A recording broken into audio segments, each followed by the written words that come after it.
tonight I want to talk to you about sex after 60. Now, I'm going to probably get inundated with, listen, I got a wife, I got a husband in our 30s, 40s, and 50, and we ain't having sex, Dr. Gail. What are you talking about sex after 60? Well, let me just tell you this. God created us to have amazing sex on till glory. Now, as we age, do things happen? Absolutely. There's health issues, there's chemical imbalances, there's trust issues, there's all kind of things that come into play that could hinder our sex lives. But I just want to encourage you and to think forward that you can have an amazing sex life until you go on to glory. That is the will of God for you, and that is the will of God for our bodies. It was created, and He said it was oh so good. So don't come for me, but I do want to talk to people who are in their late 50s going into their 60s and give you guys some hope that you can have amazing sex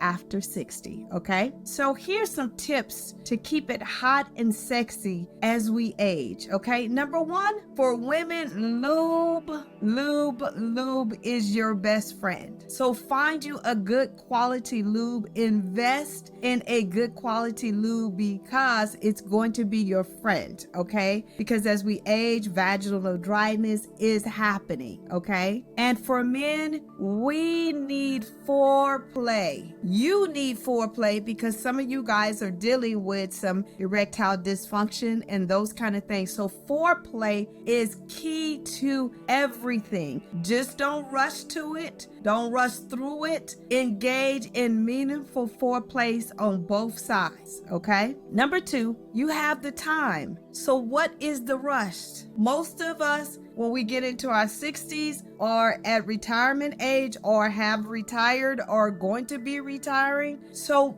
carve out the time because you don't have such busy schedules like you used to when you had children, you know, all this stuff that we put on our plates, right? So you have more time. So make time for quality sex. And guess what? Most of the time you're empty nesters, so nobody's listening, so you ain't got to worry about that, okay? You ain't got to worry about the babies crying. You ain't got to worry about, oh my God, somebody's listening. They're not. Because most of the time when you're in your 60s, and I'm not saying all the time, but you are empty nesters, or if you have adults in the house, they understand that mom and dad is getting it on. So make time for it. Don't make it something that's rushed because again, your bodies have changed and you need a little bit more time, okay? Number three, you are more comfortable with each other's bodies, so you're not worried about if he's touching me and he feels this fat roll, or she's touching me and my stomach is not a 6-pack anymore, now it's an 8-pack, or he's touching me and my boobs are sagging, now they're down to my waist. No, you guys have grown together. You understand where the body changes has happened and where they came from and where the stretch marks and all those things have happened because you have done life and you have history together. So don't worry about your bodies and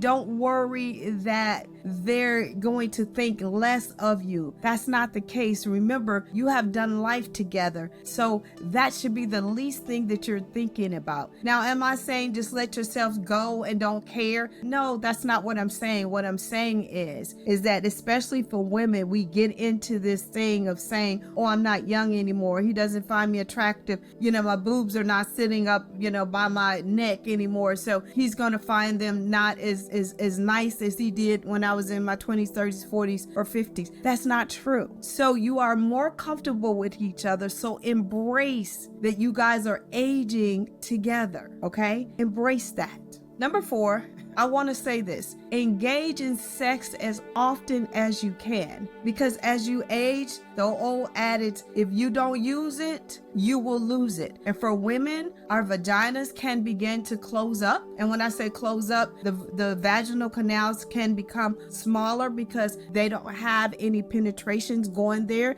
If you do not engage for a long period of time, it can become very painful because the hole is closing. For men, if you you don't ejaculate on a regular basis and you don't get a hard erection on a regular basis, it can lead to some forms of erectile dysfunction. So I say use it so you don't lose it on both sides, okay? And number 5, explore, right? Just because you're used to having sex one way and you have aged, you need to learn to change sex positions, because as you age, you know, you might not be able to get in those certain positions and hold it. It might not be comfortable for either one of you guys, especially if you had any back problems or any kind of other problems, arthritis, any of those things. So as you age, explore different ways to pleasure each other, explore different positions, explore different ways to have sex outside of your bedroom to keep it spicy and keep it hot. The same thing that you used to do in your 20s, 30s, and 40s, you could do it in your 60s. You just got to explore together and find out what fits you both and what pleases you both and what both makes you happy. Again, be able to have meaningful conversations about your sex life until you go on to glory. Know your needs, your wants, and your desires, and be able to have those conversations with your spouse in and outside of the bedroom, okay? I love you guys to pieces. I am here every single Thursday at 8:30 p.m. Eastern Standard Time. I will see you guys next week.